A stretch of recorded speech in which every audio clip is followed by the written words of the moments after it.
بسم اللہ الرحمن الرحیم۔ قادسیہ کے میدان میں مسلمانوں نے ایرانیوں کو شکست دے کے ایران کی 1000 سالہ سلطنت کو زمین بوس کر دیا تھا، اور اگلے 6 سالوں کے اندر آہستہ آہستہ کر کے پورا ایران مسلمانوں کے قبضے میں آ چکا تھا۔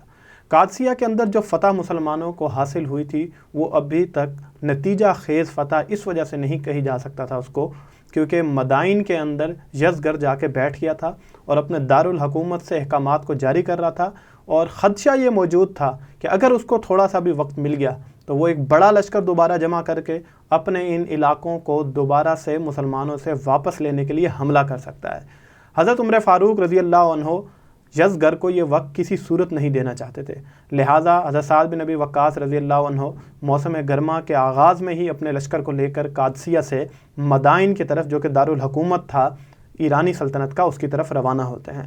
مسلمان جب روانہ ہوئے تو راستے میں آنے والے جتنے قبائل تھے ان کے لیے جو اسٹریٹجی حضرت ابو بکر صدیق رضی اللہ عنہ نے دی تھی وہ کامیاب اسٹریٹجی مسلمانوں نے اپنائی کہ جو بھی کسانوں کے قبیلے یا اس طرح کے آئے ان کے ساتھ صلح کی گئی جنگ کی بجائے، جس کی وجہ سے بجائے اس کے کہ وہ پشت پہ مسلمانوں کے لیے کوئی مشکل ثابت ہوتا ہے، وہ مسلمانوں کے ممدود و معاون ثابت ہوئے۔ یہاں تک کہ ایران کے اندر یہ بھی دیکھنے میں آیا کہ جن قبائل کے ساتھ مسلمانوں نے معاہدے کیے انہوں نے مسلمانوں کا انصاف، اور مسلمانوں نے جن شرائط پہ ان کے ساتھ ان کو جو آزادی دی اور جس طرح سے ان کی تمام مال و جائیداد کی ضمانت وہاں پہ ان کو دی گئی، اس کے بعد انہوں نے مسلمانوں کے ساتھ اتنا تعاون کیا کہ مسلمان فوج کے راستے میں آنے والے جتنے بھی پل اور جتنے بھی نہریں اور ندیاں تھیں ان کے اوپر یہ پل بناتے جاتے تھے۔ یہ واقعہ یہ ظاہر کرتا ہے کہ ایرانی سلطنت نے اپنی قوم کے اوپر کتنے ظلم ڈھائے ہوئے تھے کہ وہ اپنے اوپر حملہ آور قوم کے ساتھ مل کے اپنے ہی سلطنت کے بکھیے اکھیڑ رہی تھی۔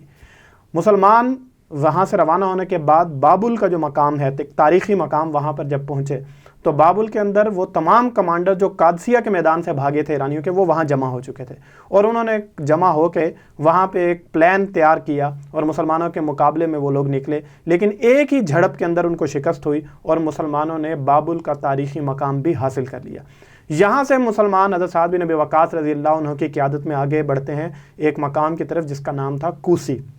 یہ وہ مقام تھا جہاں پہ حضرت ابراہیم علیہ السلام کو نمرود نے قید کیا تھا۔ یہاں پہ جب مسلمان پہنچے تو اس کا دفاع ایران کا ایک مشہور کمانڈر شہریار کر رہا تھا، اور اس نے اس موقع پہ یہ کیا کہ جب اپنی جنگ کے لیے اس نے بھرپور تیاری کی اور آغاز اس طریقے سے کیا کہ مسلمانوں کو مبارزت کے لیے پکارا۔ حضرت سعد بن ابی وقاص رضی اللہ عنہ نے قبیلہ بنو تمیم کے ایک نوجوان کو اس کے مقابلے میں بھیجا، اور تھوڑی ہی دیر کے بعد لوگوں نے یہ منظر دیکھا کہ ان کا وہ نامور پہلوان جو قوی ہیکل جسم رکھتا تھا تھوڑی ہی دیر کے اندر اپنے ہی خون میں لت پت پڑا تھا۔ اس کی فوج نے اس کے قتل کا جو منظر دیکھا تھا اس کے اوپر اتنی ہیبت طاری ہوئی تھی کہ وہ پوری فوج مسلمانوں سے لڑنے کی بجائے میدان جنگ کو چھوڑ کر بھاگ گئی، اور اس طریقے سے مسلمانوں نے یہ مقام بھی حاصل کر لیا۔ یہاں سے اب مسلمانوں کا رخ تھا مدائن کی طرف، جو کہ دارالحکومت تھا ایرانی سلطنت کا، اور جس کے دفاع کے لیے بھاری فصیلیں اور بھاری اسلحہ اور بھاری فوج وہاں پہ موجود تھی۔ یزگر نے وہ تمام اقدامات کیے تھے اور ملک سے اپنے تمام وہ نامور پہلوان اور کمانڈر اس نے جمع کر کے اپنے دارالحکومت کی حفاظت کو یقینی بنانے کی کوشش کی۔ مسلمان جب وہاں پہ پہنچے تو مدائن دراصل 2 شہروں کا مجموعہ تھا۔ اس کے درمیان میں دریائے دجلہ تھا، یعنی جو اس کا ایک شہر تھا جو مسلمانوں کے سامنے تھا اس کو سلوکیہ کہا جاتا تھا، اس کی پشت پہ دریا تھا، اور اس دریا کے پھر پچھلی طرف شہر کا دوسرا حصہ تھا۔ مسلمان سلوکیہ کی طرف اپنا رخ کر چکے تھے، اور جب سامنے سلوکیہ تھا اور اس کی پشت پہ دریا تھا تو مسلمانوں نے تینوں اطراف سے اس شہر کا راستہ جو ہے وہ کاٹ دیا، اور اس کے نتیجے میں اب سلوکیہ کو صرف ایک ہی راستہ تھا جہاں سے اس کو کوئی کمک یا رسد پہنچ سکتی تھی، وہ دریائے دجلہ جو اس کی پشت پر تھا اور جس کی دوسری طرف مدائن کا دوسرا حصہ موجود تھا، وہاں سے کوئی مدد ان کو آ سکتی تھی۔ مسلمانوں نے ان کے شہر کا محاصرہ کر لیا۔ یزگر کو لگتا تھا کہ وہ اپنی سپاہ کے ذریعے سے مسلمانوں کا مقابلہ کر سکے گا، لیکن جب محاصرہ طوالت اختیار کر گیا اور ان کو کوئی خاطر خواہ اس کے اندر فتح حاصل نہ ہوئی تو یزگر شکست خوردہ ہو کر خود ہی اس نے یہ پیشکش کی مسلمانوں کو کہ اگر مسلمان چاہیں تو میں معاہدہ کر لیتا ہوں جس کے نتیجے میں ایران کا یہ مغربی علاقہ جو دریائے دجلہ کے اس طرف کا علاقہ ہے پورا، یہ مسلمانوں کو دے دیا جائے گا، اور اس کے بعد دریائے دجلہ جو ہے وہ عرب اور ایران کے درمیان سرحد تصور کی جائے گی۔ حضرت سعد بن ابی وقاص رضی اللہ عنہ سمجھ چکے تھے کہ یزگر اس بہانے سے دراصل وہ وقت اور مہلت چاہتا ہے جس میں وہ اپنے لشکر کو جمع کر سکے، لہٰذا اس کو یہ مہلت نہ دی گئی اور مسلمانوں نے اس کی پیشکش کو ٹھکرا کے اپنی فتح کو یقینی بنایا۔ یزگر نے کچھ دن اور انتظار کیا اور مسلمانوں نے اپنی طرف سے اس کی فصیلیں توڑنے کی جو کوشش تھی وہ جاری رکھی، اور اس کے بعد منجنیقیں لا کر حضرت سعد بن ابی وقاص رضی اللہ عنہ نے گولہ باری جو ہے اس کی دیواروں پر کی۔ چند روز کے بعد مسلمانوں نے یہ منظر دیکھا کہ اس فصیلوں کے اس طرف سے کوئی جواب نہیں آتا تھا، اور مسلمانوں کے حملوں کے جواب میں کوئی تیر یا کسی اور طرح کا کوئی حملہ نہیں کیا جاتا تھا۔ یہ وہ منظر تھا جس کو دیکھ کے حضرت سعد بن ابی وقاص رضی اللہ عنہ نے اپنے جاسوس دستے اس طرف روانہ کیے تو اطلاع یہ ملی کہ پورا شہر مسلمانوں کے لیے خالی پڑا تھا، اور اس کے بعد مسلمان جب شہر میں داخل ہوئے تو وہاں ہو کا عالم تھا، کوئی انسان مقابلے کے لیے تیار وہاں پہ نہیں تھا، اور یزگر اپنی فوج اپنی سپاہ کو لے کر دریا کے اس پار شہر میں جا چکا تھا، اور دریا کے اوپر موجود پل کو توڑ دیا گیا تھا، اور تمام کشتیاں جو وہاں پہ موجود تھیں اسے دریا کے دوسرے رخ لے جایا جا چکا تھا۔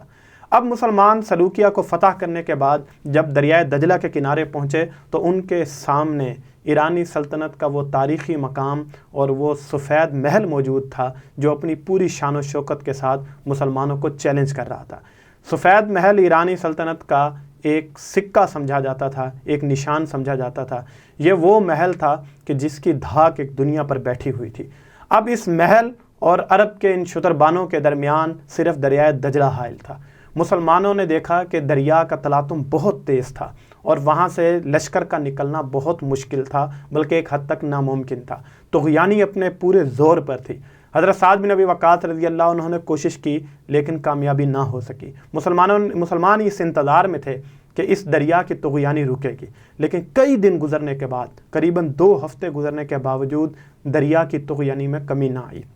دوسری طرف دریا کے کنارے پر ایرانیوں کی تیر کمانوں کی ایک پوری فوج وہاں پہ موجود تھی جو مسلمانوں کی پیش قدمی کو روکنے کے لیے وہاں پہ رکھی گئی تھی۔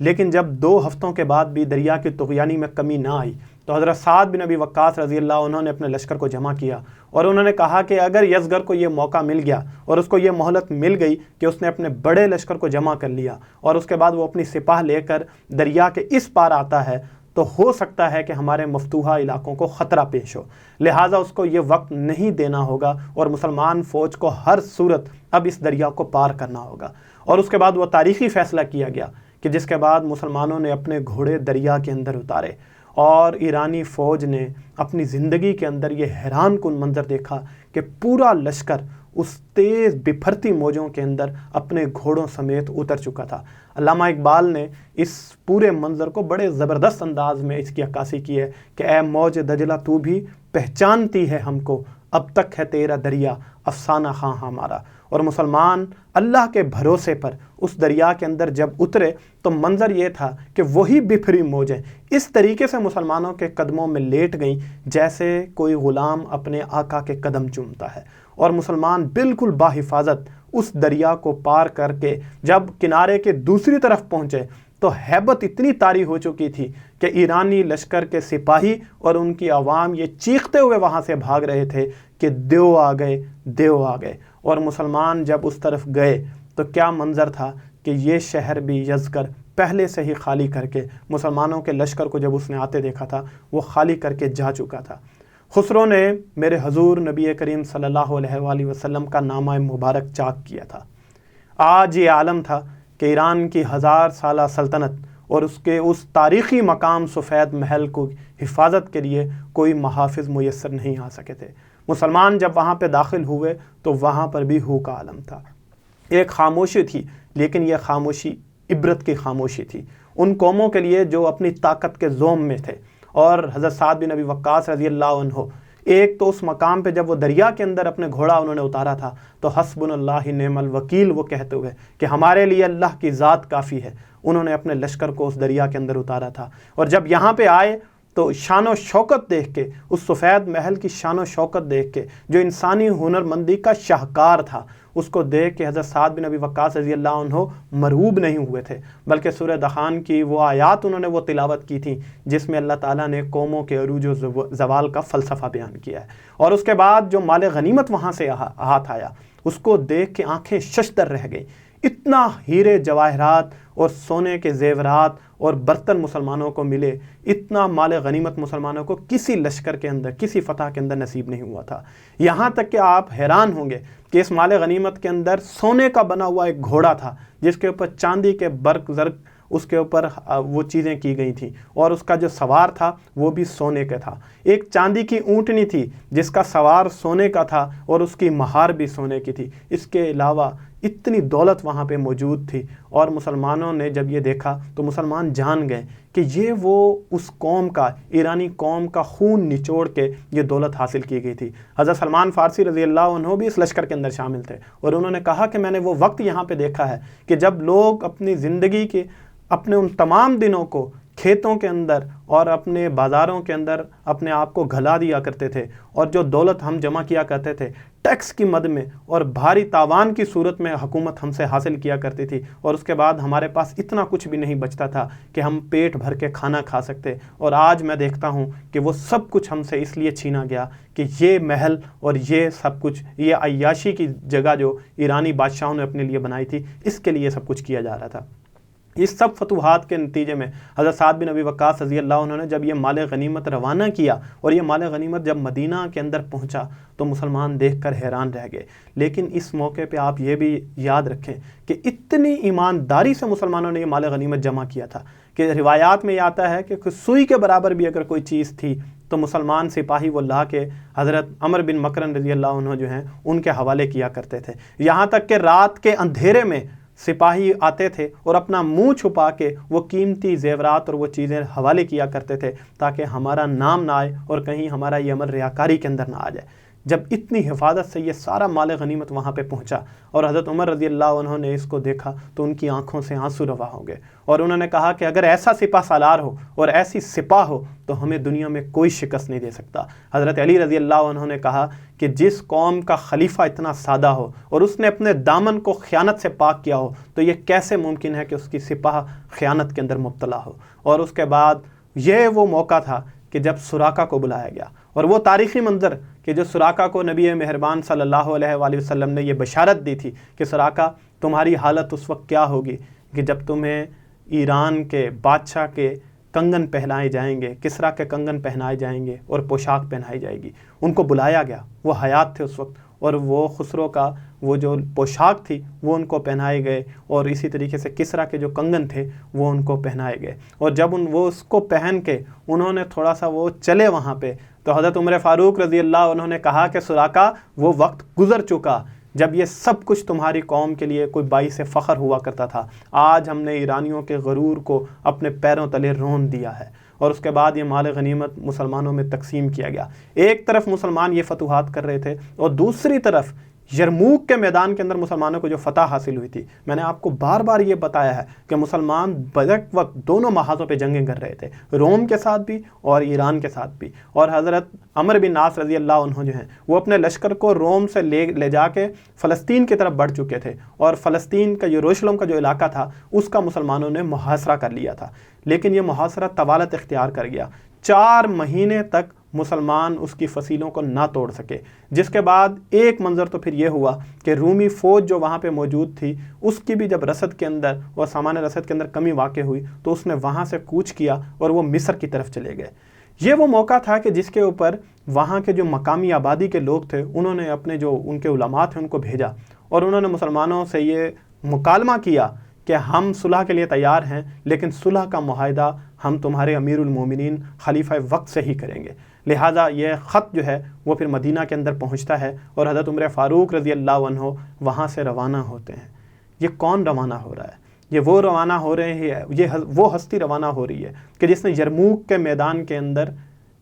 روم کی سلطنت جو تھی اس کو ناکوں چنے چبوائے تھے۔ یہ وہ ہستی روانہ ہو رہی تھی کہ جس نے ایران کی سرحد کے اوپر ایسی جنگیں لڑی تھیں کہ آج ان کا دارالحکومت بھی ان سے چھینا جا چکا تھا۔ اور وہ روانہ کس طریقے سے ہوتے ہیں کہ اکیلے ایک اونٹ پہ سوار ہیں اور ان کا غلام ان کے ساتھ ہے، اور لوگوں نے یہ منظر بھی دیکھا کہ چونکہ یہ طے ہوا تھا کہ باری باری بیٹھیں گے، تو فلسطین کے قریب جب پہنچے، غزہ کے قریب جب پہنچے تو سب لشکر نے، اور دوسری طرف جو غزہ کے رہنے والے جو مقامی آبادی عیسائی اور یہودی تھے انہوں نے بھی یہ منظر دیکھا کہ اس طریقے سے حضرت عمر فاروق رضی اللہ عنہ اس شہر کے اندر داخل ہوئے کہ وہ اونٹ کی مہار پکڑے ہوئے تھے اور ان کا غلام جو ہے وہ اونٹ کے اوپر سوار تھا، اور انہوں نے کہا ہاں ہم نے اپنی کتابوں میں یہ پڑھ رکھا تھا کہ ایسا ہی وہ خلیفہ اور وہ شخص ہوگا جو ہمارے اس شہر کو فتح کرے گا۔ ایک خون کا قطرہ بہائے بغیر